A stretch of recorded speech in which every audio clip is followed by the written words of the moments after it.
Club di Siracusa, proprio per parlare di quelli che sono i prodotti tipici della Sicilia, in modo particolare della destinazione Siracusa. Molto importante è stato il concetto di dieta mediterranea, parlato proprio dal professore Migliaccio, che è uno dei più grandi ricercatori e studiosi della dieta mediterranea. Infatti ha ricevuto un premio illustre a dicembre proprio a New York sulla dieta mediterranea.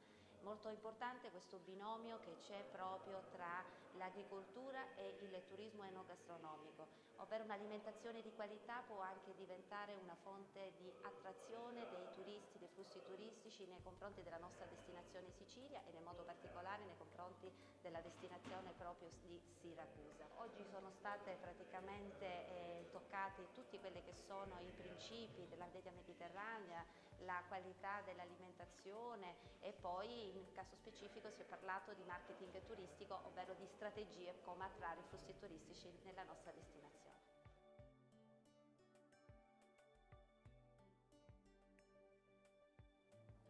Magnifico questo convegno organizzato qui a Siracusa dalla professoressa Bernadette Lobianco e con la collaborazione dei Lions e anche di molti altri sponsor. Bellissimo perché parla della dieta mediterranea in generale, ma focalizzata su quelli che sono i prodotti della Sicilia, in particolare della provincia di Siracusa.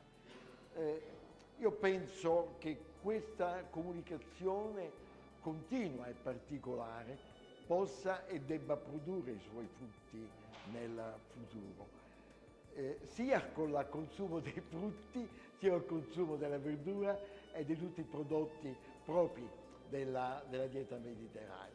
Ecco, io lo ritengo importante, dovrebbe essere moltiplicato, dovrebbe esserci la continuità nell'educazione alimentare e nella diffusione di quelli che sono i principi della dieta mediterranea, che è la dieta veramente che là dove è stata adottata ha ridotto l'incidenza di tutte le malattie, sia quelle metaboliche che cardiovascolari ed anche di alcune malattie particolari quali il Parkinson e l'Alzheimer.